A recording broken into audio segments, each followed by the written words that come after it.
السلام علیکم دوستو، آج کی اس ویڈیو میں ہم آپ کو سیر کروانے جا رہے ہیں ایک ایسے شہر کی جو دنیا کی سب سے اونچی عمارت بنانے جا رہا ہے۔ دبئی کے برج خلیفہ سے بھی اونچی عمارت اسی شہر میں بن رہی ہے۔ اس شہر کو مکہ کا دروازہ بھی کہا جاتا ہے۔ دوستو، آج ہم آپ کو سیر کروائیں گے جدہ شہر کی۔ اس شہر میں لوگوں کی زندگی کیسے گزر رہی ہے، اس شہر کو مکہ کا دروازہ کیوں کہا جاتا تھا، سعودی عرب کے اس شہر میں پاکستانی، انڈین، بنگلہ دیشی اور دیگر ممالک کے لوگ کیا کام کرتے ہیں، اس شہر کی تاریخ کیا ہے، آج جدہ شہر کتنی ترقی کر چکا ہے، یہ ساری معلومات ملے گی آپ کو آج کی اس ویڈیو میں۔ یہ شہر سعودی عرب کا شہر ریاض کے بعد آبادی والا دوسرا سب سے بڑا شہر ہے۔ اس شہر کی کل آبادی ایک رپورٹ کے مطابق تقریباً 55 لاکھ لوگوں کے قریب ہے۔ یہ شہر سعودی عرب کا تجارتی اور اقتصادی مرکز بھی ہے۔ سعودی عرب کی سب سے بڑی بندرگاہ بھی اسی شہر جدہ میں موجود ہے۔ جدہ کے لوگ مہمان نواز اور خوش مزاج ہونے کی وجہ سے بہت زیادہ مشہور ہیں۔ جدہ شہر میں بلکہ سعودی عربیہ میں 20 لاکھ پاکستانی اور 30 لاکھ انڈین لوگوں کی تعداد موجود ہے، جن میں بڑی تعداد لوگوں کی جدہ شہر میں رہتی ہے۔ یہ لوگ یہاں پر کام کرتے ہیں اور اپنی فیملی کو سپورٹ کرتے ہیں۔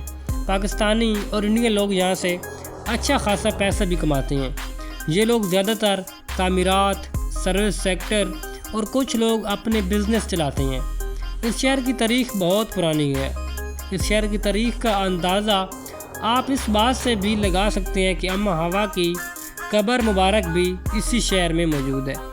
اس شہر کی اہمیت میں سب سے زیادہ اضافہ تب ہوا جب آپ صلی اللہ علیہ وسلم کے زمانے میں یہ شہر مکہ کا دروازہ بن گیا، کیونکہ بحری جہاز پر آنے والے حاجی جدہ سے گزر کر مکہ جاتے تھے۔ حضرت عثمان رضی اللہ تعالیٰ عنہ نے اپنے دور کے بڑے تاجر تھے۔ انہوں نے اپنے دور میں جدہ کو ایک اہم بندرگاہ بنا دیا، جو آج سعودی عربیہ کی سب سے بڑی بندرگاہ ہے۔ سلطنت عثمانیہ کے دور میں جدہ شہر کو مزید ترقی ملی۔ سلطنت عثمانیہ کے بعد جب سعود خاندان نے سعودیہ میں اپنی حکومت سنبھالی تو انگریز جدہ میں موجود تھے، کیونکہ وہ جانتے تھے کہ جدہ ملک کی تجارتی شہر آ گیا ہے۔ لیکن جلد ہی سعود خاندان نے جدہ شہر پر اپنا کنٹرول سنبھال لیا۔ آج جدہ بہت جدید ہو چکا ہے، جہاں پر آپ کو اونچی عمارتیں اور جدید لائف سٹائل ہر طرف دیکھنے کو ملے گا۔ لیکن جدہ شہر جدید ہونے کے ساتھ ساتھ یہاں پر اسلامی آثار اور قدیم عمارتیں آج بھی موجود ہیں، جس کی وجہ سے یہ شہر ٹورسٹ حضرات کا مرکز بن رہا ہے۔ جدہ شہر کی نائٹ لائف بھی پورے سعودی عربیہ میں مشہور ہے۔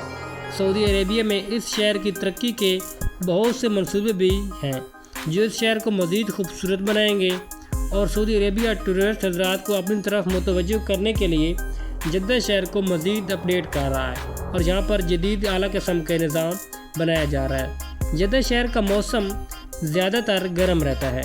گرمیوں میں اس شہر کا درجہ حرارت تقریباً 45 سینٹی ڈگری گریڈ تک بھی چلا جاتا ہے، جبکہ سردیوں میں اس کا موسم تقریباً زیادہ تر خوشگوار رہتا ہے۔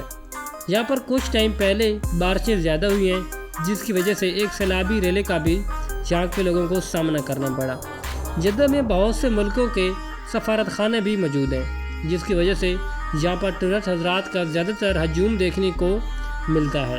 ایک رپورٹ کے مطابق تقریباً سالانہ 2 کروڑ لوگ اس شہر میں آتے ہیں، اور اس کی سب سے بڑی وجہ یہ بتائی جاتی ہے کہ سعودی عربیہ کا سب سے بڑا ایئرپورٹ بھی اسی شہر جدہ میں موجود ہے۔